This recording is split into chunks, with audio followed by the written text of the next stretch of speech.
대학청년부 여러분, 안녕하세요. 지난주 우리는 예배하는 습관을 알아봤는데요. 제가 실천사항으로 주일 전날 토요일 저녁에 주보 확인하기 말씀드렸죠. 그 사소한 움직임이 우리를 좀 더 경건한 예배자로, 그리고 더 나아가서 삶의 예배의 그 변화로 이끌어 갈 거라고 저는 생각합니다. 오늘은 우리가 실천하는 습관 말고 좀 멈추는 습관을 알아보려고 합니다. 부산이나 속초 같은 부둣가에 가보면 배가 많죠. 그 배들도 나름 주차를 하고 있는 건데요. 물결에 떠내려가지 않기 위해서 배들은 저마다 닻을 내리거나 항구에 묶어서 고정을 시킵니다. 우리도 마찬가지거든요. 세상의 흐름에 휩쓸려 가지 않기 위해 닻을 내리고 멈춰야 할 때가 있습니다. 요즘 우리 세대 사이에서 유행하는 용어 중에요. 플렉스하다라는 표현이 있죠. 플렉스하다라는 게 무슨 뜻이죠? 탕진하다, 과시하다, 뽐내다, 뭐 이런 의미로 사용하는 것 같아요. 그러니까 멋진 호텔에 가거나 멋진 차를 구매해서 사진을 찍어서 SNS에 올리면서 나는 이 정도 능력이 돼, 이 정도 자신감이 있어 라는 표현을 하는 거죠. 그런데요, 그리스도인인 우리에게도 이런 플렉스하는 게 괜찮은 걸까요? 네, 한번 생각해 보죠. 우리의 자신감은 또 우리의 자랑의 그 근거가 어디에 있나요? 우리 자신에게 있나요? 물론 우리 스스로에 대한 건강한 자존감은 있어야겠죠. 그런데 우리 그리스도인의 자신감과 자랑은요, 다름 아닌 하나님께 있어야 한다는 겁니다. 그러니까 우리의 행함이 아니라 하나님의 행하심에 초점을 두어야 한다는 거죠. 그렇게 되면 그리스도인인 우리는 플렉스보다는 겸손의 가치를 향하게 되는 건데요. 그렇지만 사실 이렇게 되기가 쉽지 않습니다. 우리는 자주 세상과 하나님을 저울질하곤 하는데요. 세상은 당장 우리에게 필요하고 멋진 것들을 제공해주죠. 하지만 하나님은 당장 응답하지 않으시는 것 같고 또 우리와는 너무 멀리 계신 것 같다는 생각이 있습니다. 그래서 우리는 세상의 급류에 휩쓸려서 이리저리 떠다니는 신세가 되고 많은 게 자연스러워졌습니다. 그리고 하나님을 찾을 이유도 상실하게 되죠. 다시 말해서 우리의 하루 일상에 하나님을 찾는 순간이 단 10초도 존재하지 않게 될 수 있다는 거죠. 세상이 주는 것들은 너무나 다양하고 다채롭습니다. 동시에 그것들은 너무나 자주 변합니다. 절대 진리를 거부하는 그 세상의 변덕에 따라 우리의 감정과 마음도 끌려다니는 거죠. 쉼없이 세상 속으로 들여다 보게 되는 겁니다. 데살로니가전서 5장 17절에 보면 이런 구절이 있습니다. 쉬지 말고 기도하라. 이 말씀이 24시간 계속 앉아서 기도만 하라는 의미일까요? 그건 아닌 것 같습니다. 예수님의 삶을 생각해 보면요. 예수님도 식사하시고 또 사람들과 대화하시고 일하시고 쉬시는 시간들이 일상의 대부분이었어요. 그러나 동시에 예수님은 때마다 시마다 하나님 아버지께 마음을 의존하고 계셨다는 것을 우리는 알 수 있습니다. 하나님 아버지로부터 내려온 은혜로 하루의 일상을 채워 가셨던 거죠. 이처럼 하나님께 의존하는 삶이 바로 기도의 삶입니다. 그리고 그러한 기도의 삶을 살아야 따로 기도의 시간도 만들어갈 수 있겠죠. 요약하자면 오늘 습관 훈련의 주제는 기도입니다. 기도하는 습관을 가지자는 거죠. 그럼 어떻게 이걸 실천할까요?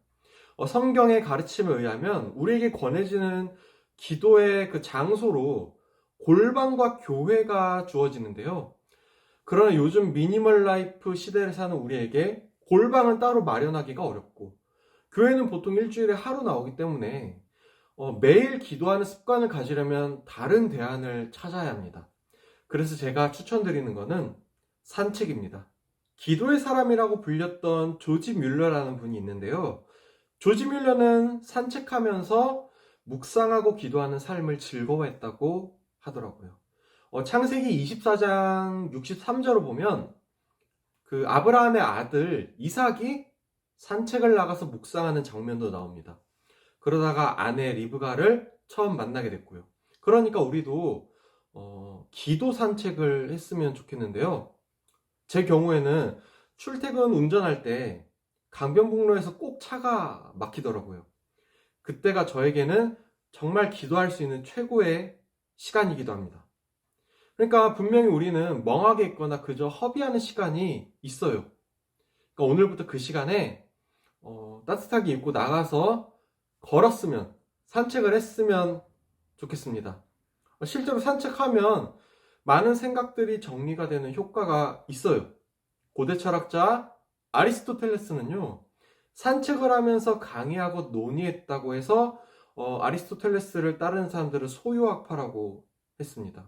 그러니까 실제로 걷고 있으면 암기력과 논리력이 굉장히 상승한다고 해요. 그러니까 여러분, 우리가 무언가를 고민하고 배워가야 하는 우리 나이대에는 산책은 너무 중요합니다. 그럼 그 기도의 실천에 대해 산책의 시간을 강조한다면요, 기도를 왜 해야 하는지도 알아야겠죠. 그 이유로 먼저 우리는 우리의 필요와 소원을 위해서 하나님께 기도해야 한다는 겁니다. 왜냐하면 우리의 모든 것들이 하나님의 통치 아래에 있다는 고백을 하는 거죠. 하나님을 향한 우리의 믿음과 신뢰와 의존은 기도가 아니면 표현할 방법이 없습니다. 그러니까 먼저 우리의 유익을 위해서 하나님께 기도했으면 좋겠어요. 그러나 동시에 우리의 기도에 감사가 있었으면 좋겠습니다. 제가 지난주에 감사의 반대말은 교만이라고 말씀드렸듯이요, 하나님께로부터 모든 것을 받았다는 그 고백이 사라지면 결국 내가 스스로 해냈다는, 소위 플렉스한다는 식의 태도에 빠지게 됩니다. 하나님께 기도로 구하고 그렇게 구할 수 있어서 하나님께 감사하면 우리는 기도하는 중에 하나님께 사랑을 고백하게 될 겁니다. 이러한 요소들 말고도 우리가 기도해야 될 부분들은 정말 많거든요. 하나님의 영광을 위해, 교회의 안녕을 위해, 또 우리 자신과 이웃의 유익을 위해 기도해야 하기 때문에 기도할 게 정말 많습니다. 오늘은 간단히 기도하는 습관에 좀 초점을 맞춰서 요청을 드리는 건데요. 이거에도 사실 기도문을 써보고 기도일기를 쓰고 골방을 확보하고 이런 여러 가지 방법들이 있겠지만 이것들은 우리가 솔직히 하기가 힘들어요. 그러니까 우리가 기도하기 위해서 안간힘을 쓰고 투쟁할 각오를 갖기에는 특별한 고난이 생기지 않는 한 굉장히 어렵기 때문에 현실적으로 우리가 당장 해볼 수 있는 산책이면 저는 기도하는 습관의 시작으로 충분하다고 생각합니다.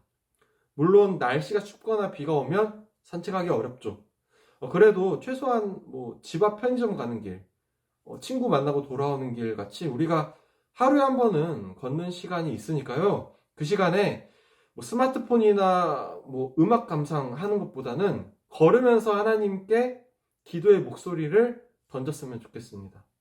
기도하는 습관 갖는 방법은요, 사실 기도를 시작하는 것에서 출발하거든요.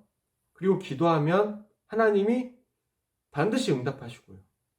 환경을 바꾸시던가 아니면 나를 바꾸시던가, 그것도 아니면 내가 견뎌내고 이겨내게 하시던가, 분명히 하나님은 가장 선한 응답을 우리에게 주십니다. 이거는 체험한 사람만이 아는 기쁨이자 진리입니다. 여러분, 산책하세요. 그러면서 기도하세요. 가장 간단하고 가장 평범한 것이 우리의 인생을 바꾸게 될 겁니다.